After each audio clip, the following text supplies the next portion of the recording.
राधा स्वामी जी, बाबा जी की प्यारी सात संगत जी, राधा स्वामी जी। आज मैं आपके सम्मुख राधा स्वामी सत्संग व्यास की बुक परमार्थी साखियों की साखी विरह वेदना को संक्षेप में अपने शब्दों में साझा करने जा रही हूँ।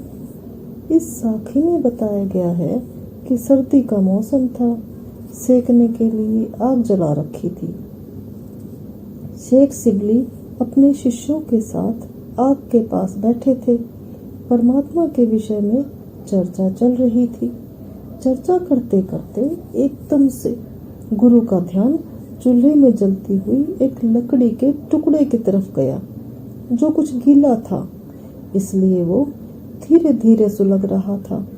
आग की गर्मी की वजह से पानी की बूंदें इकट्ठी होकर एक कोने से टपक रही थी।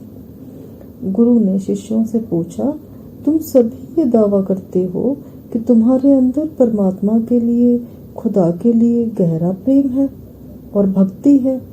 क्या कभी तुम विरह की आग में जले हो? देखो ये लकड़ी का टुकड़ा कैसे जल रहा है, किस तरह आंसू बहा रहा है। क्या इसी तरह तुम्हारी आंखों में भी तड़प है?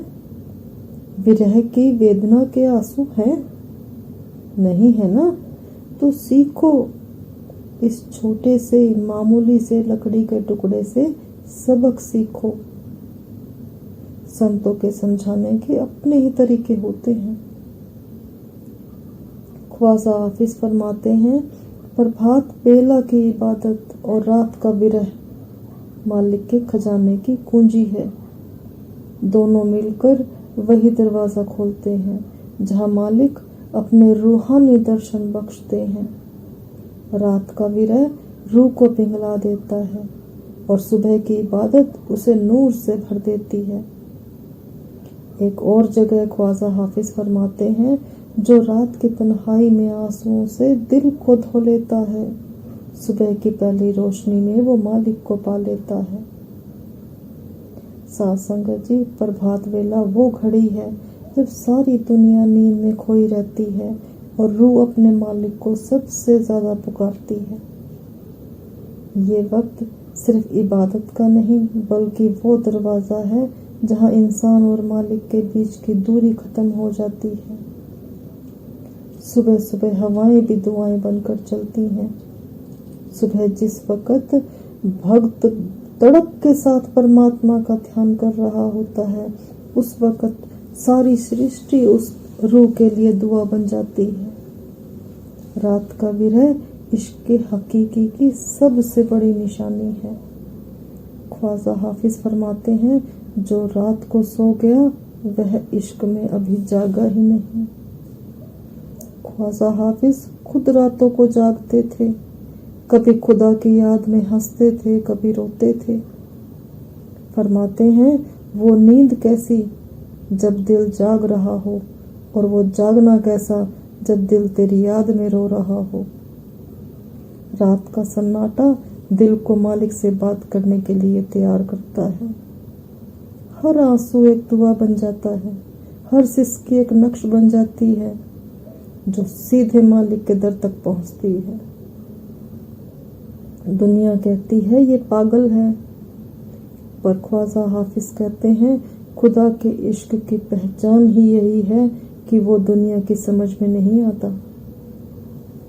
कहते हैं, एक रात ख्वाजा हाफिज अपने कमरे में मोमबत्ती जलाए बैठे थे और रोए जा रहे थे। जब उनके आंसू गिरते तो मोमबत्ती की लौ कांप उठती। एक शख्स ने पूछा, हाफिज ये किस गम में रात रात भर रोते हो? हाफिज मुस्कुराए और बोले, ये आंसू गम के नहीं हैं, ये तो मेरे मालिक की याद में भीगी हुई दुआएं हैं। इन्हीं में उसकी रहमत छिपी है।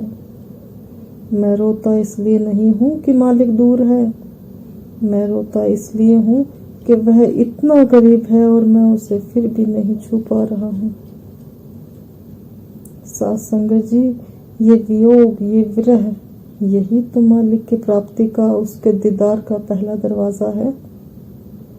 एक फकीर था अब्दुल रऊफ, कहते हैं वह हर रात को एक कोने में बैठकर मालिक को पुकारता रहता। लोग कहते ये पागल हो गया है, रात रात भर ऐसे ही रोता रहता है। पर एक बूढ़े दरवेश ने कहा, ये आंसू पागलपन नहीं, ये तो इश्क की चलती हुई नदी है। एक रात वह फकीर घंटों तक रोता रहा। ऐसा लग रहा था कि उसके आंसू सारी जमीन को ही भिगो देंगे। जब सुबह हुई तब भी वो फकीर आंखें बंद करे बैठा था। उसके चेहरे पर ऐसे शांति, ऐसे जैसे सदियों का बोझ उतर गया हो। लोगों ने कहा, ये क्या हुआ इसे, इस चेहरे पर इतनी शांति, इतनी प्रसन्नता, ये कैसे? वो दरवेश बोला, वो जो रात की तड़प थी वही उसकी सुबह का दीदार बन गई। विरह कभी व्यर्थ नहीं जाता। वह रूह को मालिक से मिलाने के लिए सबसे तेज रास्ता है। सूफी संतों का कहना है, रात को रो लो, सुबह को झुक जाओ और दिन भर मालिक को अपने दिल में रखो। बस यही खजाना है, यही कुंजी है, यही रास्ता है। मालिक दूर नहीं, अगर दिल में तड़प है तो यकीन करें मालिक पहले ही तुम्हारे इंतजार में अपने दरवाजे पर खड़ा है। साथ संगत जी, जब आत्मा को उस अलौकिक प्रेम, उस रूहानी नूर और शांति की तलाश होती है, जब उसकी याद आती है तो भीतर में एक खालीपन उठता है, एक खिंचाव आता है, एक तड़प उठती है। यही है विरह। संत कहते हैं, ये दर्द नहीं, ये बुलावा है, ये प्रभु का बुलावा है। जब इंसान का मन दुनिया से उठ जाता है, जब वो समझ लेता है कि यहाँ के रिश्ते सब एक दिन छूट जाएंगे, सब झूठे रिश्ते हैं, तब उसके अंदर जानने की जिज्ञासा उठती है कि मैं कौन हूँ, क्यों हूँ, मेरा असली घर कौन सा है, मेरा अपना कौन है। ये जिज्ञासा ही उसे परमात्मा की ओर खींचती है। और जब ये जिज्ञासा बढ़ जाती है तब विरह का दर्द उतना ही गहरा होता चला जाता है। एक बार एक व्यक्ति ने शेख शिबली से पूछा, मौलाना, लोग आपको दीवाना क्यों कहते हैं? शिबली मुस्कुरा दिए और बोले, जिसने इश्क का एक कतरा चख लिया वो दुनिया की नजरों में दीवाना ही होता है। उनका विरह इतना गहरा था कि वो बाजार में ढूंढते हुए चिल्लाते थे, मुझे देखने दो मेरा मौला की एक झलक। लोग उन्हें पागल समझते, उनका दर्द, उनका प्रेम दुनिया नहीं समझ पाई। एक बार उन्हीं के परिवार के लोग उन्हें पागल समझकर उन्हें जंजीरों में बांध दिया और कहा, ये पागल हो गए हैं, इन्हें होश नहीं है। शिबली आंखों में आंसू लेकर बोले, हाँ मैं पागल हूँ, पर दुनिया के लिए। अगर किसी को पता चल जाए कि सच्चा सुख सिर्फ अल्लाह में है, मालिक में है, तो पूरी दुनिया पागल नजर आएगी। साथ संगत जी, मालिक के इश्क का विरह अजीब होता है। दर्द भी देता है, सुकून भी देता है, तड़प भी देता है और आस भी देता है। विरह एक ऐसी राह है जहां से गुजरकर हर आत्मा अपने मालिक तक पहुंचती है। दुनिया के दर्द से रोए हुए आंसू एक दिन सूख जाते हैं, किसी काम नहीं आते, व्यर्थ जाते हैं। लेकिन परमात्मा के विरह में बहाए हुए आंसू कभी व्यर्थ नहीं जाते। दुनिया वाले चाहे पागल समझें, चाहे अजीब समझें, पर सच्ची बात यह है, जिस पर मालिक की कृपा हो जाती है उसका मन दुनिया में टिकता ही नहीं। उसकी रूह कहती है, मैं उसी की अंश हूँ और एक दिन उसी में लौट जाऊंगी। विरह की एक और साखी सुनाती हूँ। एक लड़की थी राधिका, बहुत सिंपल, शांत। वो बचपन से ही महसूस करती थी कि दुनिया की खुशी उसके लिए नहीं है, कोई कमी है। सब उसे कहते, तुम उदास क्यों रहती हो, तुम्हें जिंदगी में इंटरेस्ट क्यों नहीं है। पर राधिका के पास कोई जवाब ही नहीं होता था। उसके अंदर एक अजीब सी खाली जगह थी जिसे दूसरे तो क्या, वह खुद भी नहीं समझ पा रही थी। एक बार वो एक सत्संग में गई जहाँ एक महापुरुष ने एक बात कही जो उसके दिल में घर कर गई। उन्होंने कहा, जो अंदर से रो रहा है वो बाहर से किसी को समझ नहीं आएगा, क्योंकि उसका दर्द इश्क़ हकीकी का दर्द होता है। ये सुनकर राधिका के आंसू रुक ही नहीं पाए। उसने पहली बार महसूस किया कि उसकी उदासी दुनिया के लिए नहीं है। ये उदासी तो अंदर जागृत हो चुकी एक मीठी प्यास है, अपने रब के लिए, अपने परमात्मा के लिए। उस दिन के बाद राधिका बदल गई, क्योंकि जब तलाश सच्ची होती है तो मिलन होना लाजमी है। अन्य संतों ने भी अपनी रचनाओं में परमात्मा से मिलाप और विरह के बारे में अपने अनुभव का बखान किया है। मीराबाई जी कहती हैं, लागी रे लगन गुरु चरणन की, लागी रे लगन। मीरा के जीवन में विरह इतना गहरा हो गया था कि राजमहल के लोगों ने ही उन्हें पागल कहना शुरू कर दिया था। लोगों ने नाचने वाली भी कहा, किसी ने देवी बताया, किसी ने बावरी बताया। पर मीरा कहती थी, मेरे तो गिरधर गोपाल, दूसरों ना कोई। ये वही पागलपन है जो हर साधक के जीवन में कभी ना कभी आता है। सूरदास जी कहते हैं, नंदलाल बस एक बार दरस दीजिए।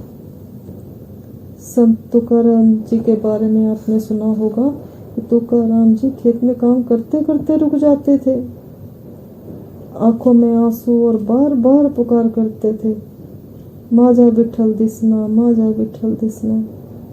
और ये विरह इतना सच्चा था कि विठल खुद प्रकट हो गए थे। गुरु नानक देव जी फरमाते हैं, मन तू ज्योत स्वरूप है, अपना मूल पहचान।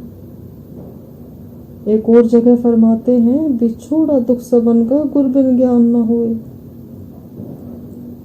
संत नामदेव जी, संत रविदास जी, संत राबिया जी, साईं बुल्ले शाह, सभी ने प्रभु वियोग के बारे में कहा है।